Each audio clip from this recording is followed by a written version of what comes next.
Welcome to the Lead.Teach.Parent podcast, where you will hear powerful leaders, teachers, and parents break down critical moments that define how they lead today. With your critical moments, dear listener, you can boost your productivity, strengthen your relationships, and grow financially while empowering the generation you lead to do the same.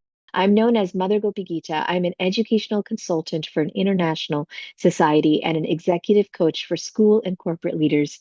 Lead.Teach.Parent.com. Do share, share, share. We can revolutionize a future together. Welcome, dear listeners, to today's podcast episode with Claire Marie. Welcome, Claire. Thank you, Today I bring you all something different. An internal deepening of your leadership space and your heart space.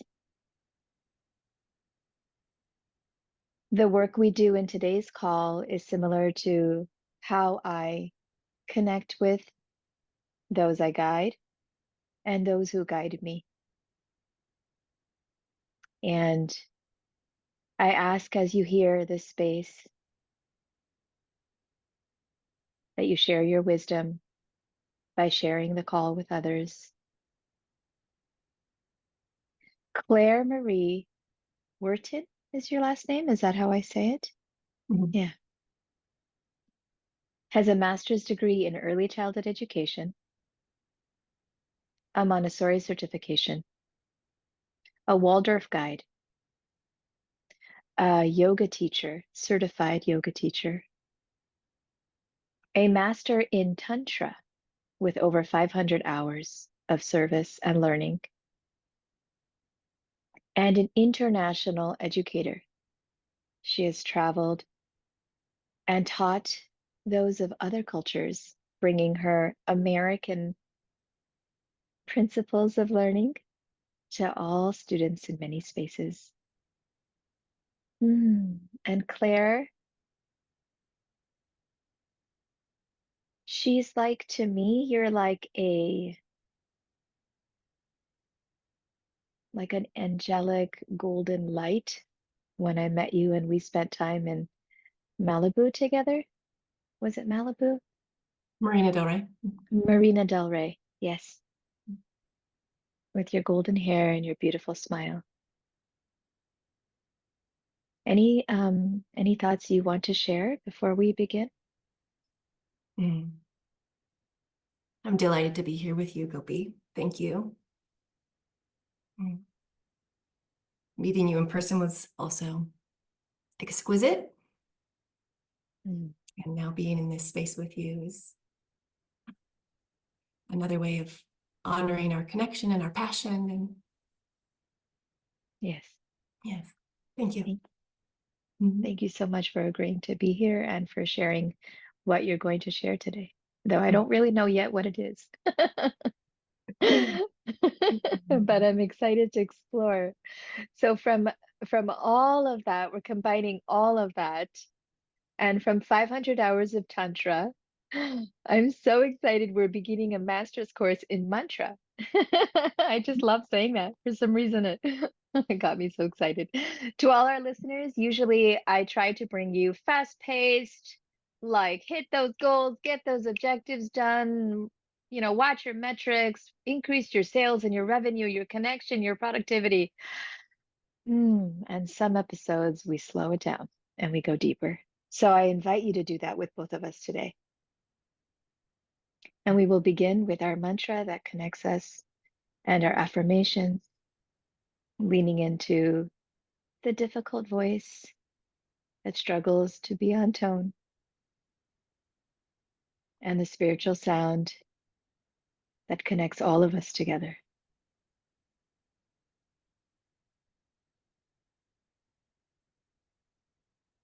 Hare Krishna, Hare Krishna. And your turn, Claire, if you wish to join. Hare Krishna, Hare Krishna, Krishna, Krishna, Hare Hare, Krishna, Krishna, Hare Hare, Hare Rama, Hare Rama, Hare Rama, Hare Rama, Rama Rama, Hare Hare. Rama, Rama, Hare Hare. Are you okay to go high? I think so. Okay, your voice is delightful. Hare Krishna, Hare Krishna, Hare Krishna, Hare Krishna, Krishna Krishna, Hare Hare.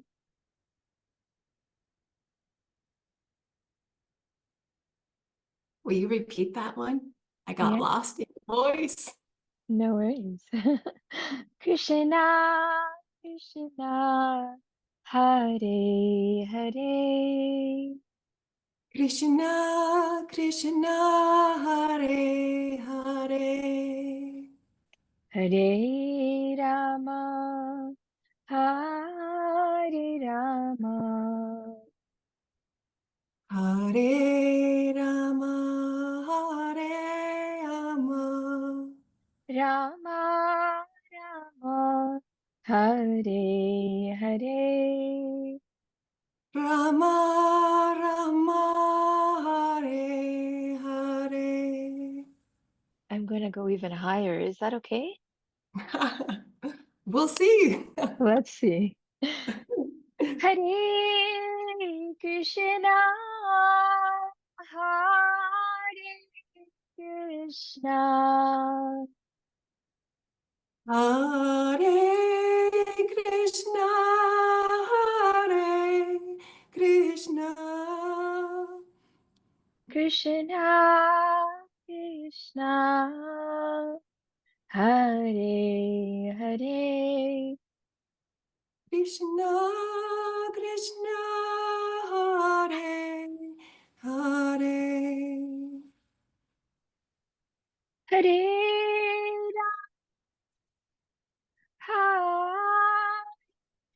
Rama,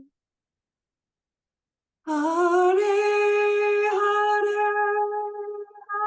Hare Rama. Rama Rama, Hare Hare. Rama, Rama, Hare, Hare.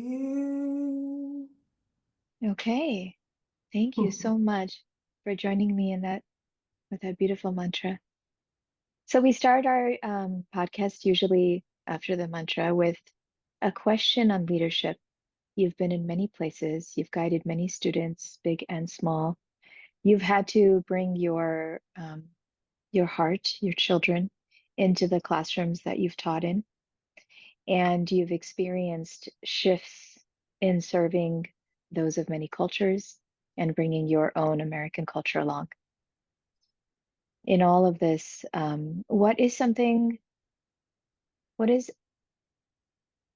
you've learned, something you felt, something you want to share as wisdom for our audience who may also be doing similar things?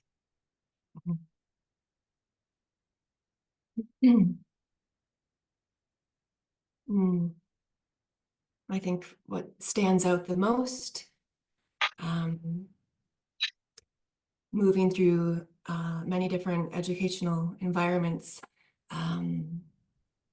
the more I have stayed in practice, I think, with my own self and working with all of my parts, the more embodied I can be in the space, the more readily the student, no matter their age, the more readily they can connect with me, and we can have a safe bond, the beginning of a bond, a connection. And the sooner we can reach that space of safety, there's just an opening so that whatever the learning or the sharing is happens more readily for both of us, especially for the student. Mm. The more you're able to embody the leadership, I have to take it in and say it again to just like help it like settle in. Mm-hmm. And so my cognitive and logical spaces can kind of like float into like, what does this mean? Mm-hmm. What does this mean for you, embodied leadership?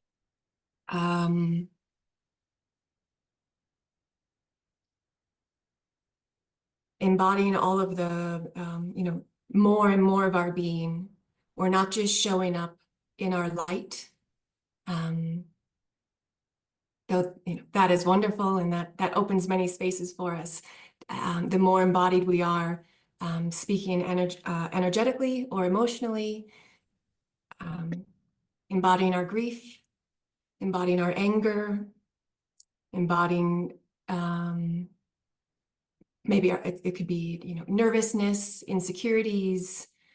It makes me think of like the parts of ourselves that we kind of make our own cringy, like, ooh, I'm not so good at that, or ooh, I usually don't go near that. The more we can work and soften into these spaces of ourself, the more readily the people around us can pick up on that unconsciously, not in the brain. Mm.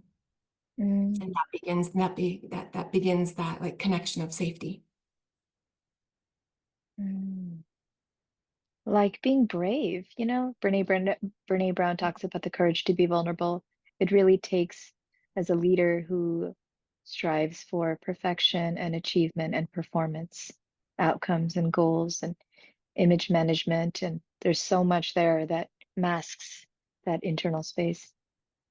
And being brave, this seems to be a theme for the recordings this month. Mhm. And I thought of something unintentional, that my light is dim and your light is dim. And I recognize that I've never seen your face without light on it. Oh. And I feel like it's meant to be for this sanctuary that we're building today. As you say, you started with embodied leadership means being okay to go into that space of grief and the dark, the shadow, the quiet, the hidden. And so I feel like that's, yeah, Mm. energetically like kind of a cool noticing here. Mm. How has your embodied leadership shown up as you're guiding your students? Mm. Um, I think it supports me in having a greater capacity for understanding, perhaps, where the student is at. Um,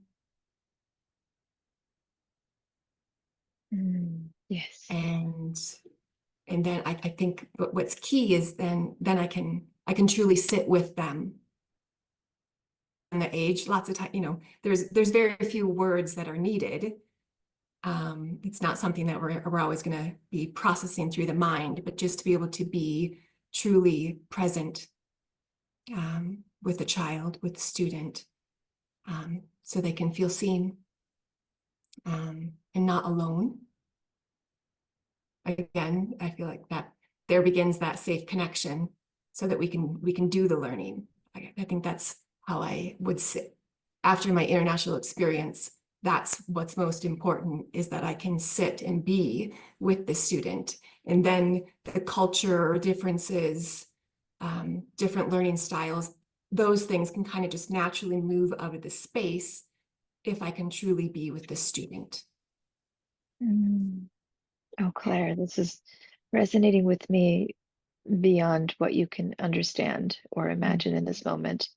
I'm writing my leadership teaching book, and I'm entering the space of connection. And Mm, from the space of connection in leadership parenting and in leadership teaching and in the Bhakti framework, we start with a desire, identity, we move into connection. And mm, from connection, we move into workable actions and tasks and strategy and tactics. But connection must be there first. mm. And the way you're saying it, when I am able to connect more deeply with myself and all the parts of myself,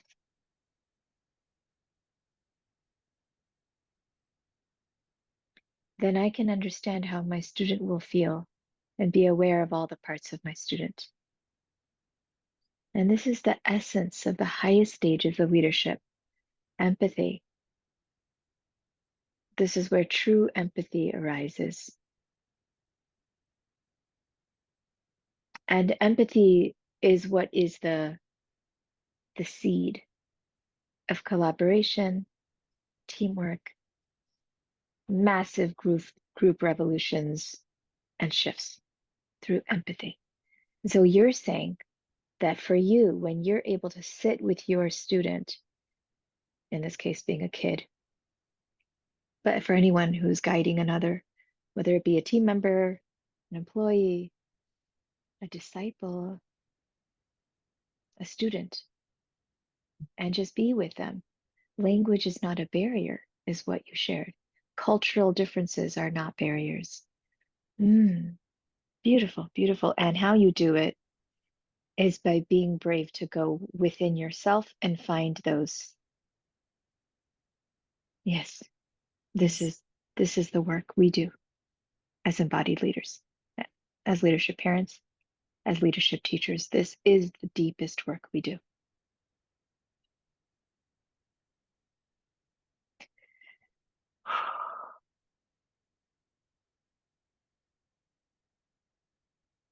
Is there something you remember with a student?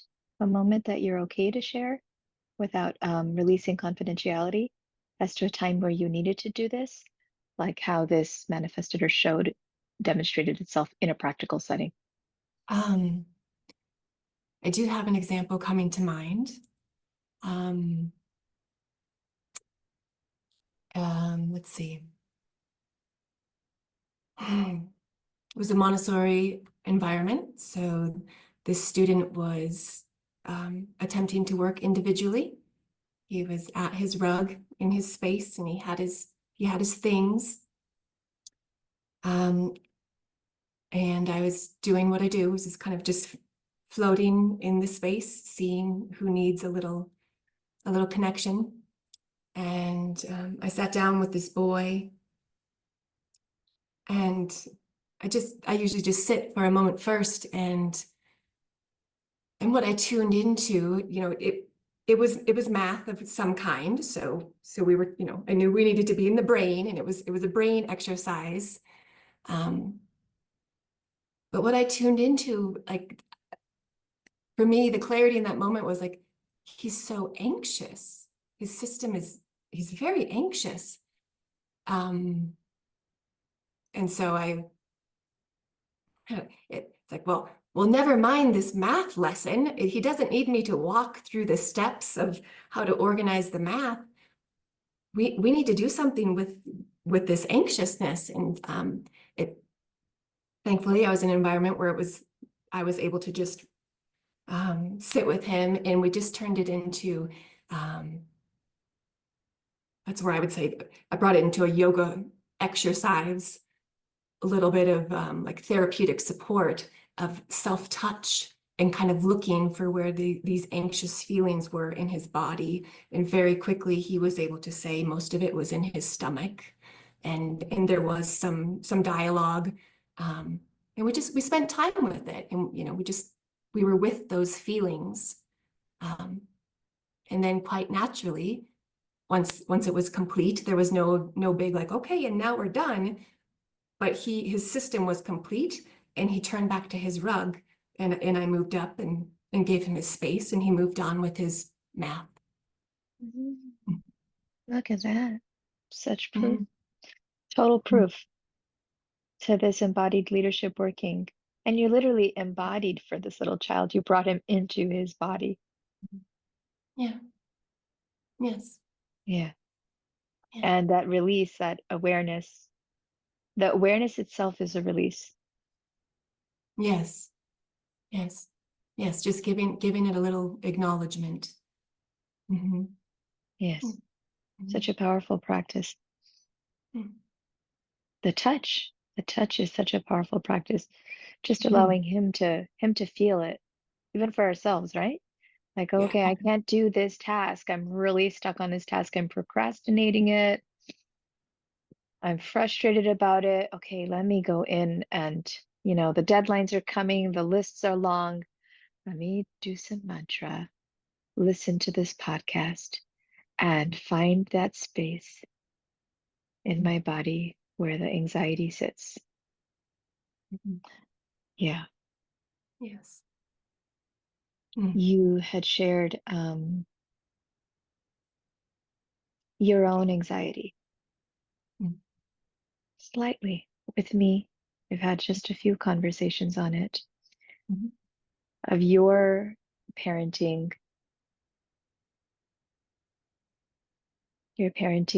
exploration. Mm-hmm. And here, dear listeners who are with us, this is not easy. Even for me to ask her the question is not easy. To open up that heart space so publicly,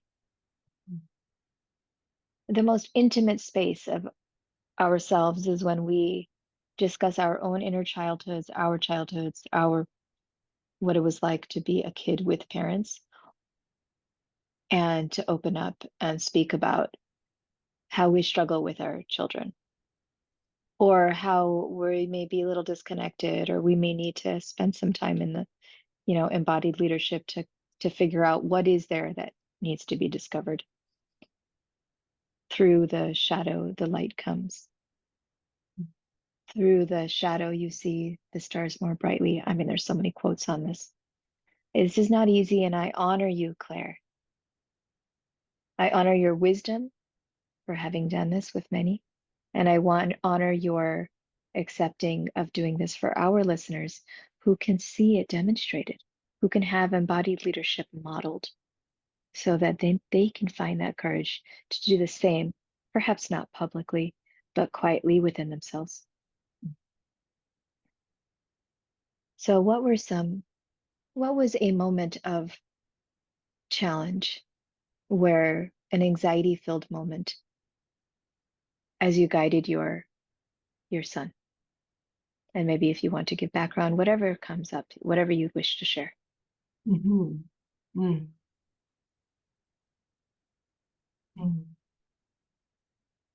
Mm-hmm.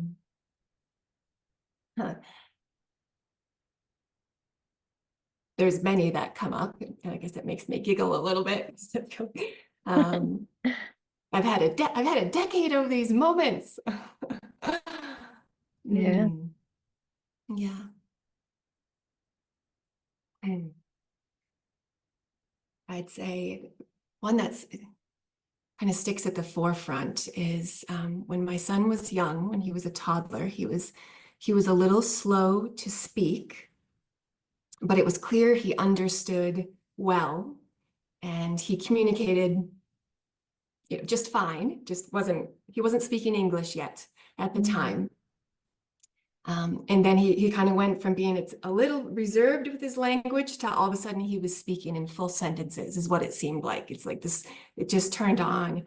And I'd say one of the most challenging and anxiety-inducing, fear, just like what response in my whole system, is that I birthed this beautiful child who, since he could speak, he uses at times language, and I refer to like the sharpness of his tongue. I just blown away my whole system to hear my son, who I would say I'm quite protective of my children, especially when they were young. And these things would come out of his mouth that felt like knives coming into my system. Sharp tongue. When he was little, the first words he latched onto that were like, that caused me to have that feeling was dumb and stupid. Those like Mm. he was 2 and 3. I was like, he doesn't go to daycare. He doesn't watch junk TV. He's with me almost all the time.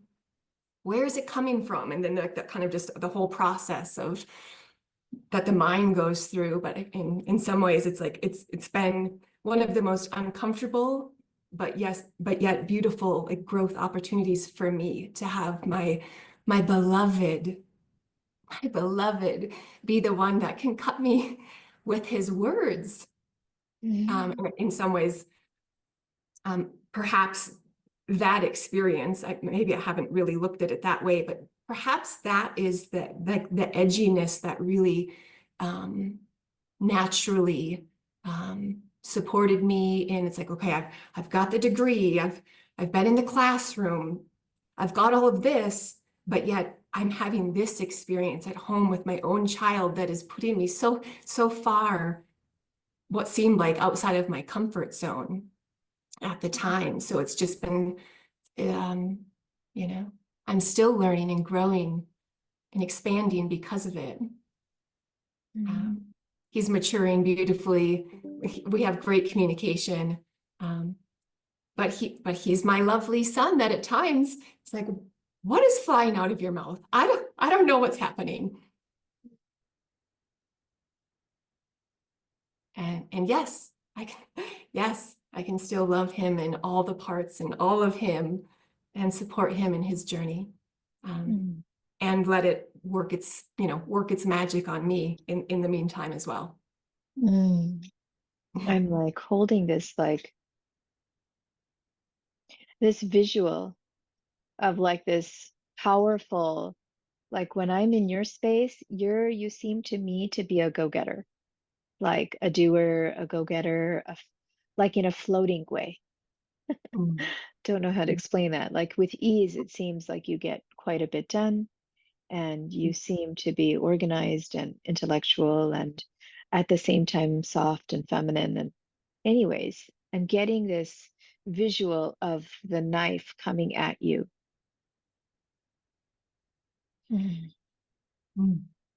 Yeah. And moving aside the visual of your son,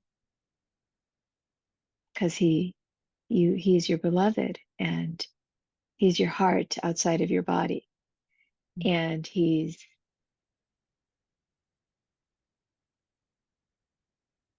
has his identity.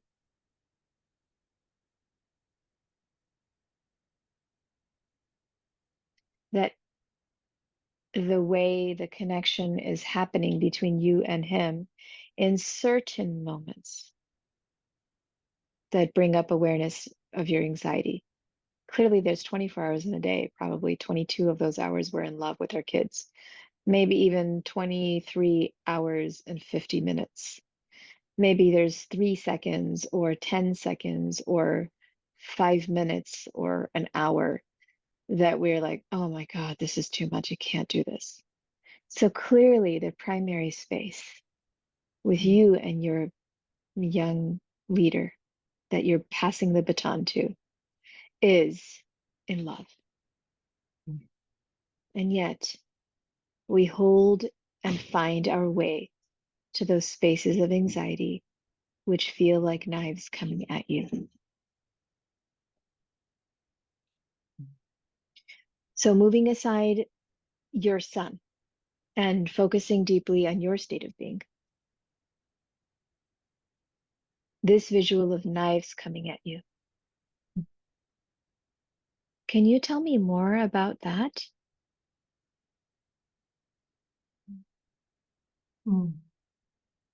Mm. Mm. Okay. Yes. What's coming through I don't think I've expressed this before. Okay. Um,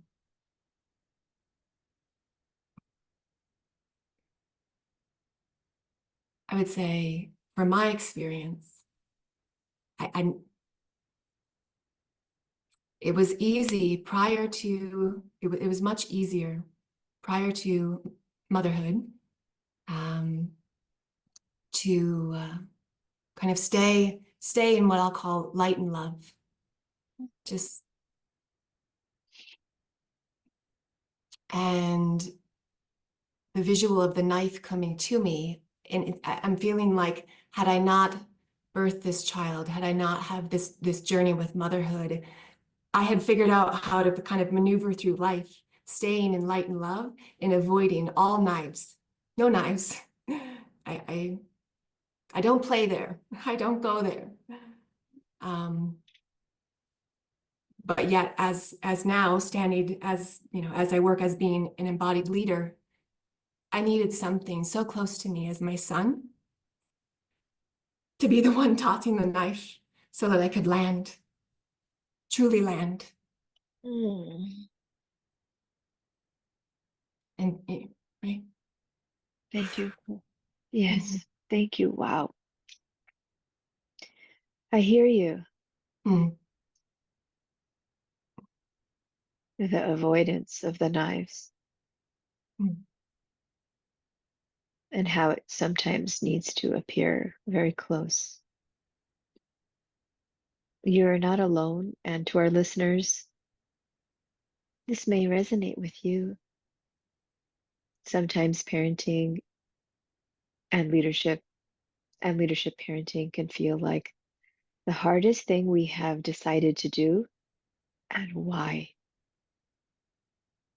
especially those early years, first year, second year. Mm. And Claire,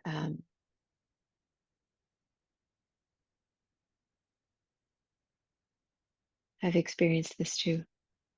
So the knives that are coming at you feel extremely sharp because they're from within your heart. And you're recognizing that it's because you've avoided them before in parenting. Yes. Mm. Yes.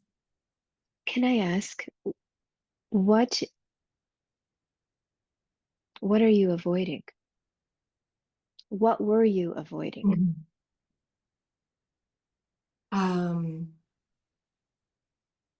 I was unknowingly or unconsciously avoiding grief, my own grief.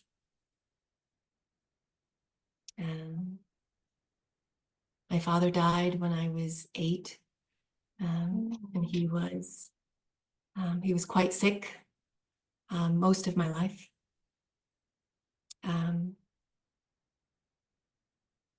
And yeah, after having those experiences with my son, and like I said, I knew I had done all the like proper training to be prepared for this experience, but suddenly this experience is way more intense than I imagined.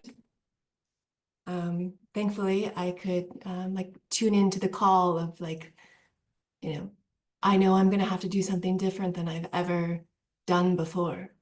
Mm. Mm. The avoidance of grief sometimes shows itself, what I'm getting from what you're saying. And I'm so sorry to hear that your father passed at 8. That's a life shifting occurrence at a very key stage in life, a key milestone in life, when you're leaving your 7th year and entering your 8th year. You're in your 8, the beginning of the next 7 years. Mm. I feel like for my listeners, I need to add fluff and like, repeat and ask questions. And what I want to do is just be here with you and explore deeper.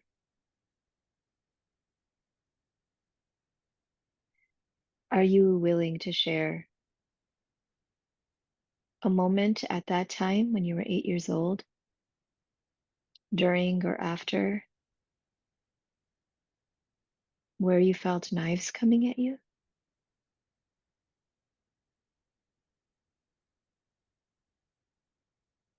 It's a really powerful connection.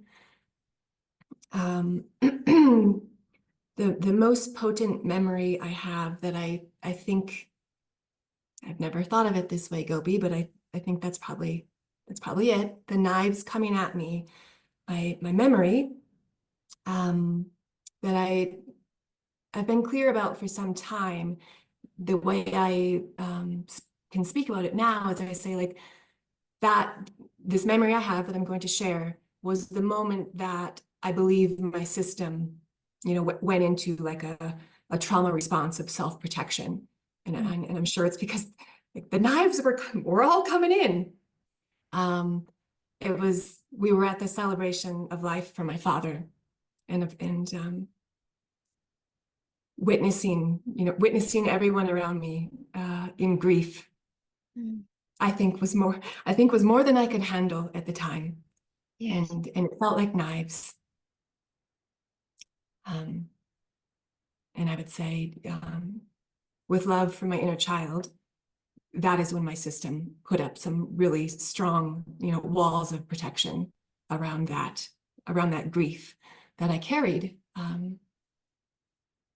until I had my second son.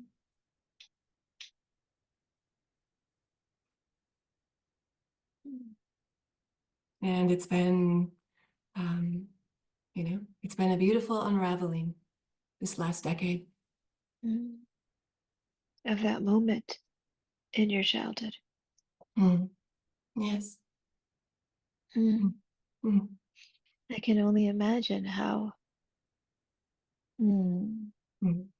being a traveler on this journey of grief, very frequently traveling on this journey of grief, like right with you, mm, in a place where everyone is sharing and you're still responding to the fact that your father is no longer there, and having to carry the weight of all of their, having to see it, having to turn it into like just what the body is having to experience with the public recognition of this Mm. pain. Mm.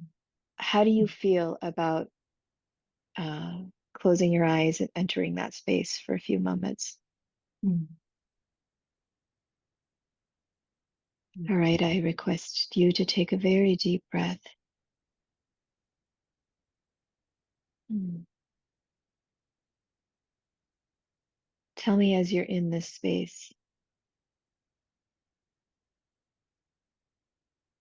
one thing that pops up, words that are spoken to you or around you that feel sharp.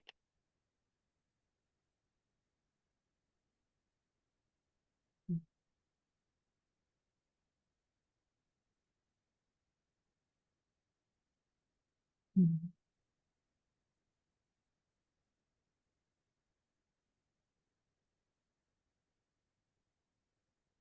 Mm. When I when I soften, breathe all the way, breathe all the way into the space, takes my voice away.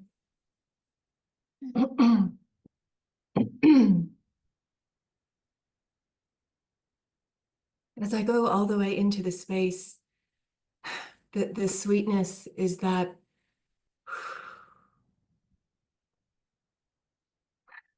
there's no sharpness to there's no sharpness there. Mhm.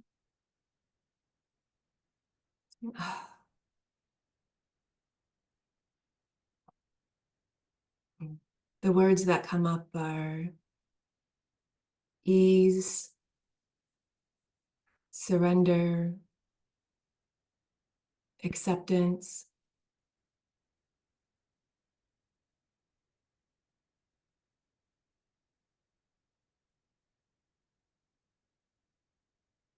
and love. It's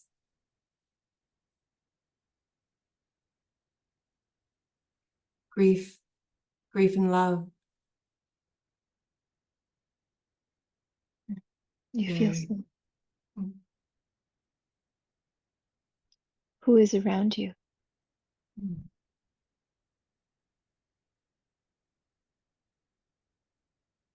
in that space, it's like the same crowd of all. It's family, it's friends, it's everyone with a shared love for my dad. And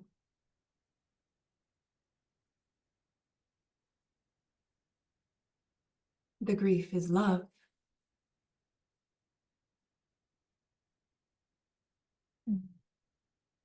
Beautiful. Where do you feel this grief and love together? Do you feel it in your body? Yes, it's a connection between my belly and my heart.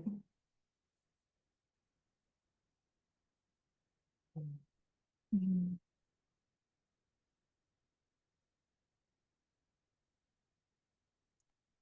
What is it saying to you right now? This feeling?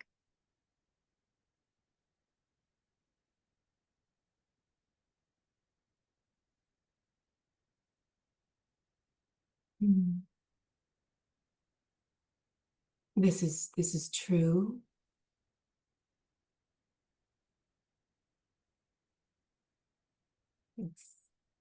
This is true. This is real.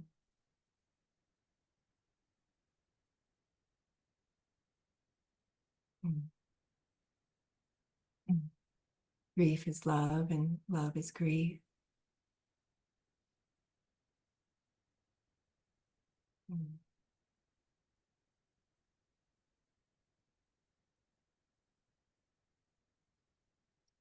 I get the sense from you that you really love this space.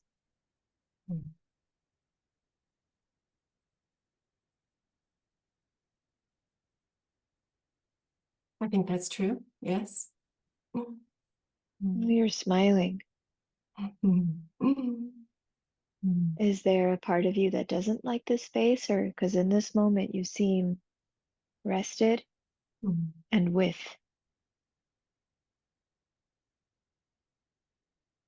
From this, yes, rested and with. Thank you for those words.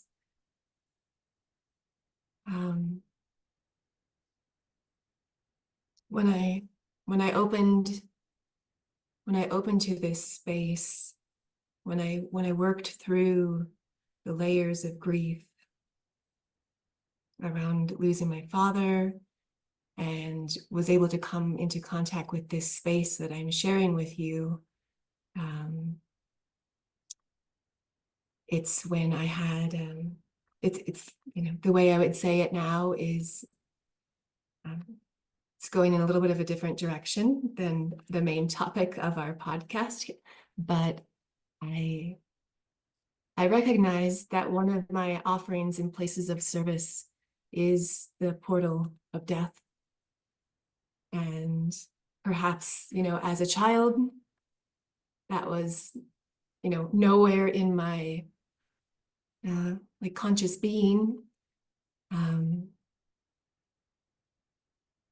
But as an adult, and have worked to connect with this space, and now it is a place of comfort and a place of presence and connection for me, supporting others through the portal of death, whether it's an actual end-of-life death or a midlife death, is one of my greatest honors. Wow. Thank you for sharing that. Once mantra is established, every sentence, every conversation, every thought is meant to be. And the purpose of leadership is to help guide walk with our students, our mentees, through the portal of death and to the other side. Mm. So this is very relevant. And you've clearly done work and taken care of that little girl who lost her father. Mm. I'm noticing a connection between you identified that, and please hold this lightly and let me know if this, perhaps this is not resonating with you. You mentioned that your son's sharp words Mm.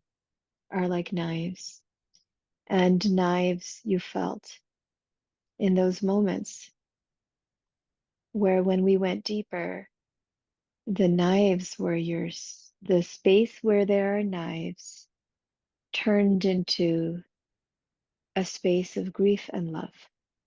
And your being showed me the way your embodied response showed me that you were safe to be there, you were peaceful there, and you were comfortable there. And I wonder about what safety and what comfort you feel when your son speaks words like knives coming at you. I'm wondering if there's a connection there.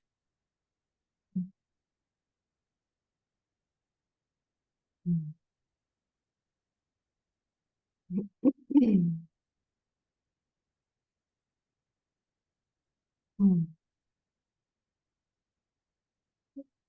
The knives, but what's that's the let me just roll with this for a moment. The knives and the words.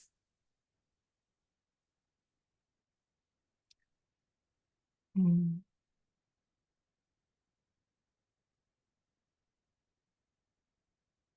If I'm thinking of my son, the words that come out energetically, I think they're perhaps attached to the energy of anger, which is as welcome as grief, as joy, love. The knives, the energy of anger feels like knives. From my experience, in order to even access like the well of grief, Mm. with the protective layer around it, I found from personal experience and perhaps witnessing my son, is I feel like anger often like encapsulates the grief as a form of protection. Mm. So I feel like the words, if the energy of anger is there, I fully support everyone in learning healthy ways to dispel the energy of anger so that the grief can be tended that is likely below that or being protected by it. Mm. So beautiful. What I'm hearing, Mm. the anger of your son's words are a doorway into tending your grief, Mm. and you welcome it so that you can be tending to your grief. Mm. Is Mm. that? Yes.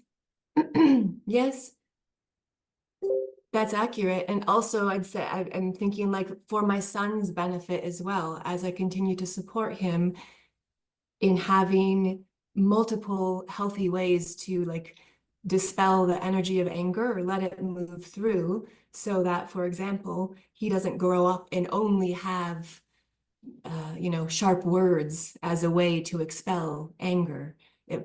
At times, of course, and we can do that with our safe loved ones and know that it won't be held against us. But I think I receive it also as encouragement to continue, in how I parent and support him. Mm.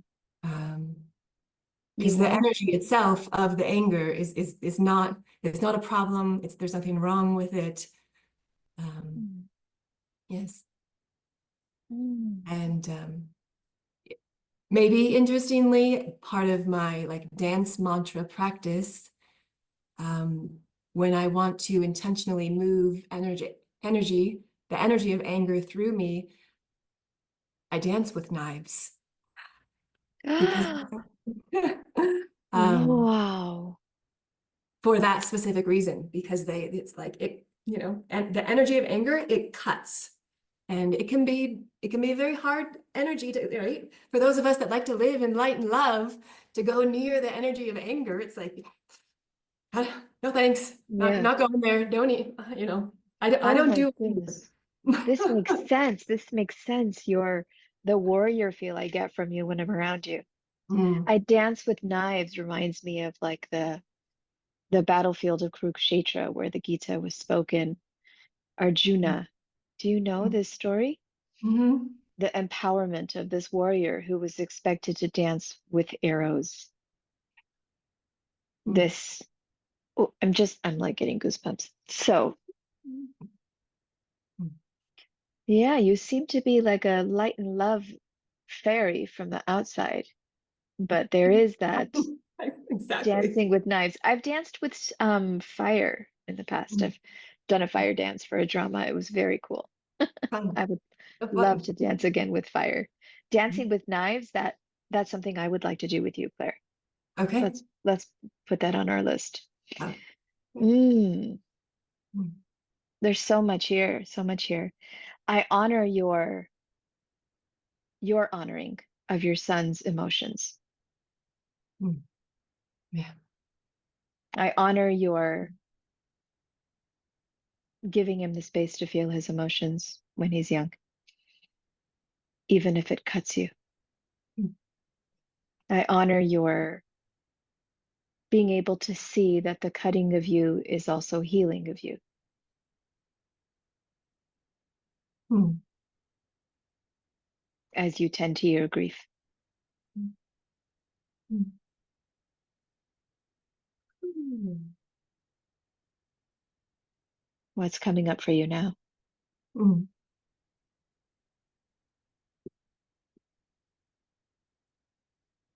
Feeling grateful for you. Can you tell me more? When I hear you, like, when you're reflecting back to me some of like what I've shared with you, and so it's for me, I know it's powerful. Um, you know, when we're speaking into these tender spaces, I think reflective listening is, you know, in some shape or form, it's so important. Um, because sometimes when we're in the depths and we're just in it, it's um, yeah, just simply saying that like the reflection back is also like medicinal for my system. So then comes like the rush of like gratitude or love towards you for feeling, you know, seen and heard by you. So Oh, thank you. thank you, Claire. Yeah. Mhm. Would you like to continue this journey? Like I Sure. have a few more questions. Yeah, go ahead. Yeah, of course. Yes. Do you ever have moments where you don't like his angry words towards you? Oh, yes. Mm. Mhm. Mhm. Mhm. Do you have a desire for it to change or shift that the healing and the grief work can be done without his angry moments? Um, I would say like two. One, like for sure, I spend time, you know, doing healing and grief work. I'd say, you know, most of it is done away from my son so that in those moments I can stay as present and as possible. Yes. Um, and I really like I don't wish for a change. As I'm witnessing my son as he's maturing, I've always, I've kind of always felt like if you're not into what's happening with your child, just give it 3 months. They move on to something else. Like we don't have Mm, to focus too much on this mm, thing. And I can still see that with both of my children. Every 3 months, every 6 months, they're maturing, they're growing, the display is a little different, their mm. upsets everything just continues to shift and shift. So I don't I don't wish it away.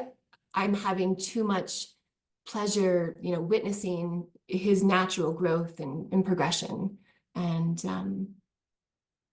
he can communicate with me about it now too. Like Yeah. there was a recent kind of share. He's recently started a new school. Some days he needs to kind of just have his like release when he comes home.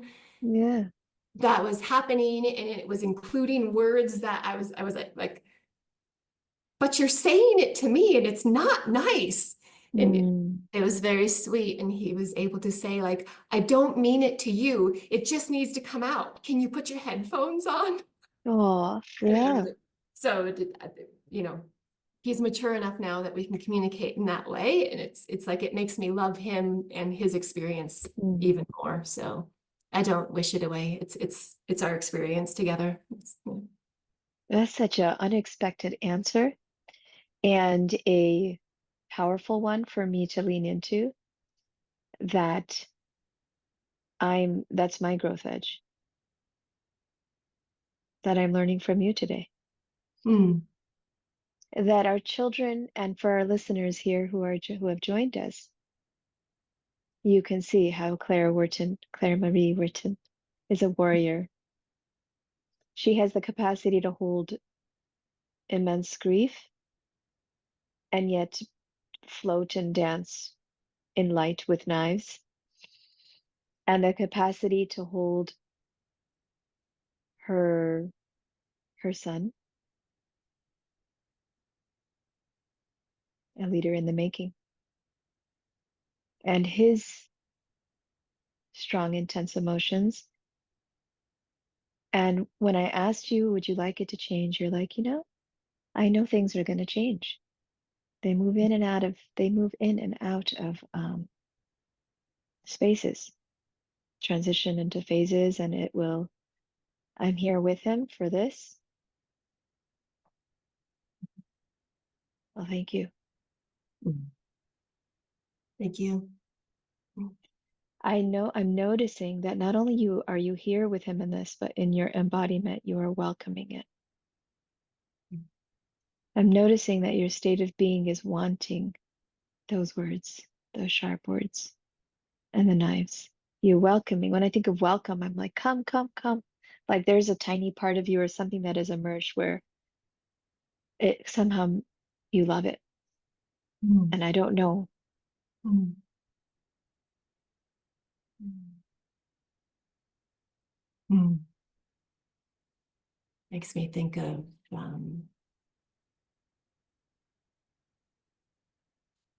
Santosha. Peace, satisfaction.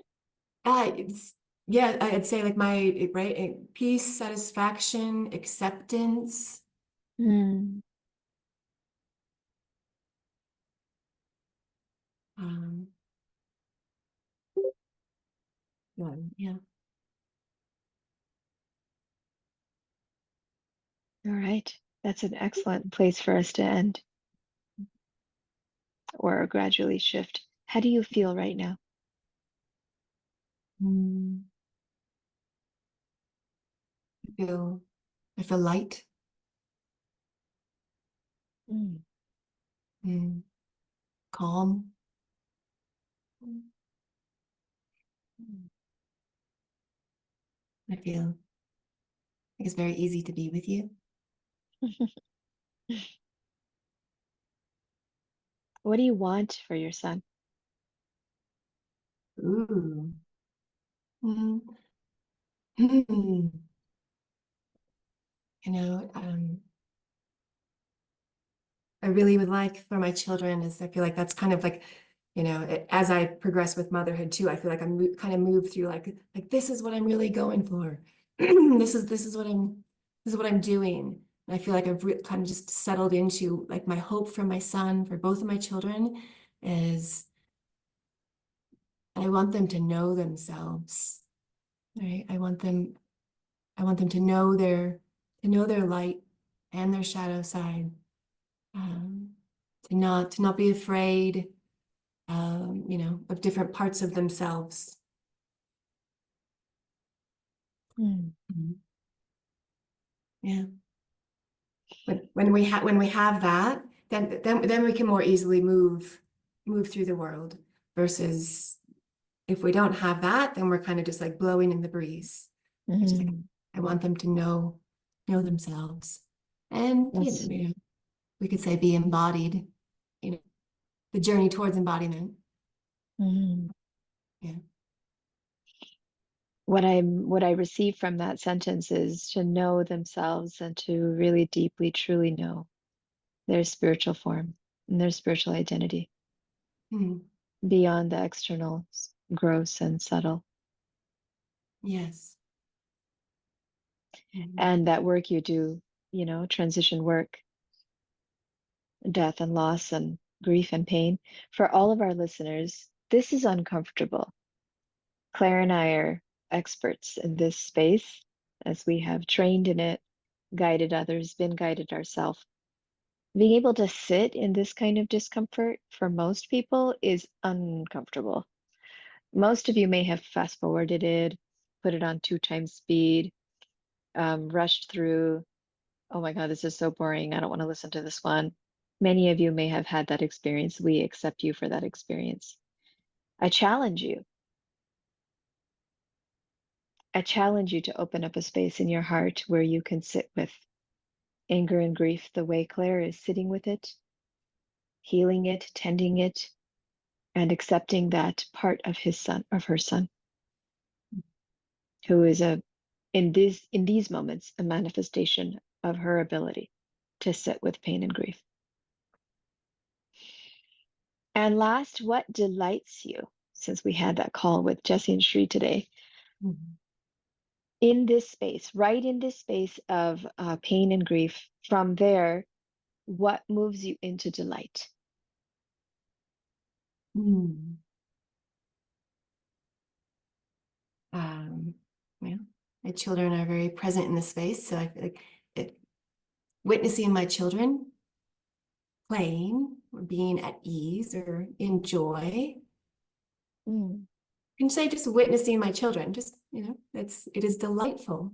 Even when they're messy, it's delightful. mm. And if I'm needing a little extra personal support to get over to delight, dance mantra is the fastest route to delight.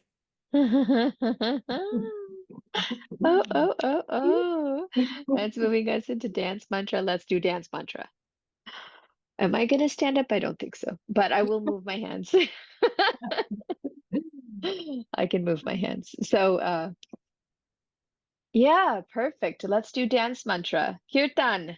Let's do some Mhm. kirtan mantra. When you Yes. say 500 hours of tantra, I'm like, I want to do 500 hours of mantra. Maybe one Yes. day we will do that. Let us see what the road ahead is. Mhm. Okay, so for our dear listeners, thank you so much for being here with us, witnessing this powerful warrior, leader, enter deep into that space that she's a practiced healer of herself and of others. And yeah, I'm not going to say the same thing I said, but I just want to tell you, you guys all need to do it too. Let's I have to bring my cognitive side out and remember like the endings. Mhm. Go to leadershipparenting.com where you will hear many such journeys. You may hear many such journeys of exploration. This is a new podcast. Please share with as many as you can. Let's get this message out, how important it is for us to support our children, support our students, support our teams with embodied leadership. And on that note, Instagram, LinkedIn, share, share, share. We got all that covered. If you do it, I won't have to say it every time. And let's start with our beautiful mantra. So grateful to have you all here with me and us. I'll start with some English affirmations. I dance with knives in my space of leadership. I dance with knives in the space of leadership. I sit with the anger and the pain that arises through the important work I'm doing. I sit with the anger and pain of the important work I am doing.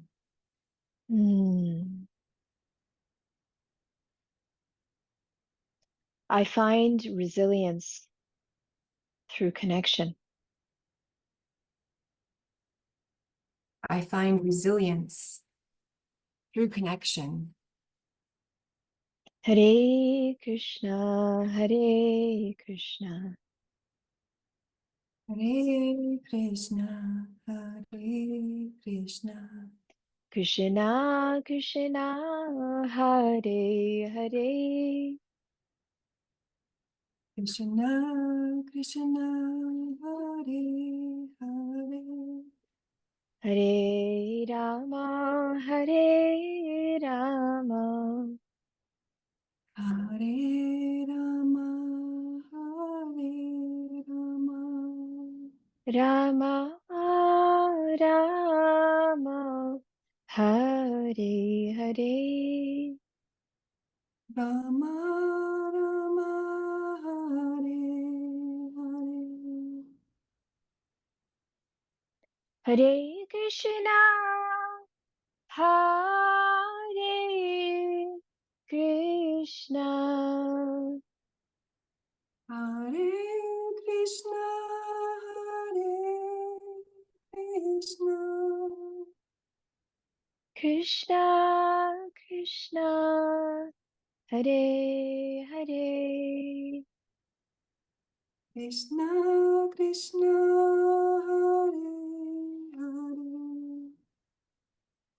Hare Hare, Hare Rama, Hare Rama, Hare Rama, Hare Rama, Rama Rama, Hare Hare, Rama Rama, Hare Hare. Hare Krishna, Hare Krishna,